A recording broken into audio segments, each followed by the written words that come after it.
தெரியாத உறவுகள் அனைவருக்கும் இனிதான வணக்கம். நேற்றைய பொழுதை போல் இன்றைய பொழுதும் இனிதான பொழுதாக அமைய வல்ல இறைவனை பிரார்த்தித்து கொண்டு இன்று என் சமையலறைக்கு செல்வோம். இன்று என்ன சமைக்க போகின்ற வாங்க பார்ப்போம். அதாவது இன்றைக்கும் ஒரு சூப்பரான டிஷ்ஷோடு வந்திருக்கிறேன். மரவள்ளி கிழங்கு இதை வச்சு ஒரு கட்லட் செய்து காட்ட போகிறேன். அதில் பேர் வந்து கசாவா யம் கட்லட். முதலாவது இந்த மய்யறு கிழங்கை தோலெல்லாம் கலட்டி வடிவாக சாப் பண்ணி அவிச்சு போட்டு அதை அவித்தெடுத்ததை நல்லா மசித்து மா போல் எடுத்து உங்களுக்கு காட்டுறேன். வெயிட் பண்ணுங்கள். இப்போ மரவள்ளி கிழங்கு நல்லா அவிச்சு எடுத்துட்டோம். பாருங்கள் எப்படி இருக்கேன்ட்டு உப்பு போட்டு அவிச்சு எடுத்துருக்கேன். இதை நான் என்ன செய்ய போகிறோம், வடிவாக சொப்டாக்கி எடுக்க போகிறோம். இப்போ இந்த இதுக்கு வச்சு நல்லா மா போல் இதை இப்படி எடுத்து சாப் பண்ணி எடுத்துருவோம்.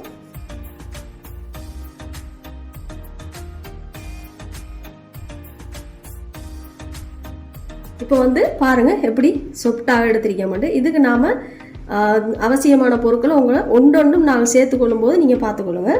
முதலாவது நாம் என்ன செய்ய போகிறோம், இதுக்கு பட்டர் சேர்க்க போகிறோம். இப்போ அதை நாம் இந்த பட்டரை இதுக்கு நல்லா மிக்ஸ் பண்ணி விட்டுறணும்.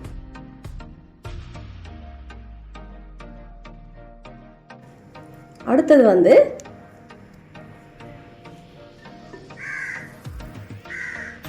மிளகு சேர்க்க போகிறோம். அடுத்தது பச்சை மிளகாய் நல்லா மிக்ஸ் பண்ணி விட்டுருவோம். அடுத்தது முட்டை மஞ்சக்கரு 2 முட்டையில் அதை இதுக்கு சேர்த்துருவோம்.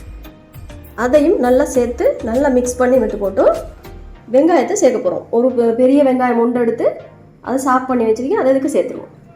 வெங்காயத்தை சேர்த்துட்டோம். பெரிய வெங்காயம் சேர்த்த பிறகு நாம் இதை நல்லா கையால் நல்லா மசித்து நல்லா புஷ் பண்ணி இதாக்கிடணும். நல்லா நவிச்சு பிடிச்சி மிக்ஸ் பண்ணி விட்டுருங்க.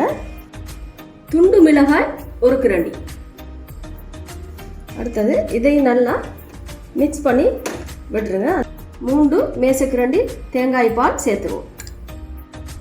ஒன்றொண்டா போட்டு மிக்ஸ் பண்ணுவோம். நல்லா வித்தியாசமாக இருக்கும். நான் உப்பு போடுறேன்னு நீங்கள் நினைக்க வேணாம். நம்ம கிழங்கு அவிக்கும் போது ஏற்கனவே உங்களுக்கு சொல்லிட்டு உப்பு போட்டு அவிச்சிடுங்க. உப்பு போட்டு அவிக்காமல் இருந்தால் நீங்கள் இந்த மாதிரி டைமில் உப்பு சேர்த்துடுங்க. இப்போ நான் உப்பு போட வேண்டிய அவசியம் இல்லை. உப்பு அளவாக இருக்கு. இப்போ இன்னும் ஒரு மேசக்கிரண்டி பால் விட்டு இதை மிக்ஸ் பண்ணி அப்படியே எடுத்துருவோம். அது வரைக்கும் வெயிட் பண்ணுங்கள். இனி வந்து மா வந்து சரியாக வந்துட்டு பாருங்கள். மா பதத்துக்கு வந்துட்டு இந்த மாதிரி நமக்கு கிடைக்கணும். பால் அதிகமாக போடக்கூடாது. 3 மேசக்கிரண்டி சேர்த்தா போதும். கிழங்கை ரொம்ப அவிச்சிடக்கூடாது. சரியான பதத்துக்கு அவிக்கணும். இப்படி நமக்கு பிடிக்கிற அளவுக்கு வரணும். ஒவ்வொரு டிசைனாக பிடிச்சி எடுக்கலாம். அடுத்தது நம்ம என்ன செய்ய போகிறோம்னா, இப்படி போல்ஸ் பிடிச்சி இந்த அளவுக்கு பிடிச்சி போட்டு ஒவ்வொரு டிசைனுக்கு பிடிக்கலாம். உங்களுக்கு வேணுமெண்டா இப்படியும் ரோல்ஸ் வடிவத்துக்கும் பிடிக்கலாம். இப்போ நான் வந்து கட்லெட்டை வந்து ரோல்ஸ் வடிவத்தில் செய்ய போகிறேன். இந்த மாக்கை கோதுமை மா எடுத்திருக்கேன். அதுக்குள்ளே நாம் இதை புஷ் பண்ணி எடுத்துருவோம்.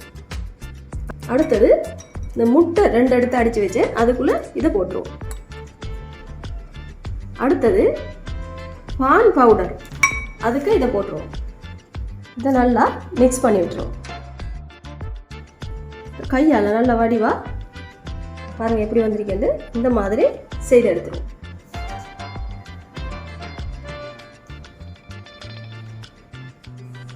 இனி அவ்வளவத்தையும் செய்து போட்ட அடுத்தது பொரிப்போம். நாம இதை வச்சு இது சூடாக வரைக்கும் வெயிட் பண்ணுவோம். பாத்திரம் சூடாகிட்டது. தேவையான அளவு ஆயில் சேர்த்துருவோம். நாம ஒன்றொண்டா இதுக்கு சேர்த்துருவோம். அடிவா அடுப்பை குறைச்சி வச்சு போட்டு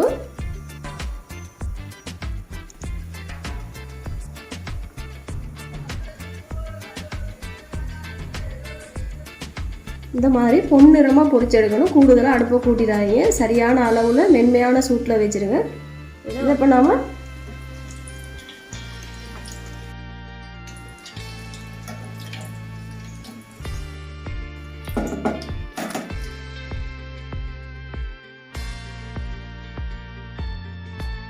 இனி எல்லாத்தையும் பொடிச்சு போட்டு உங்களுக்கு காட்டுறேன். அது வரைக்கும் வெயிட் பண்ணுங்க.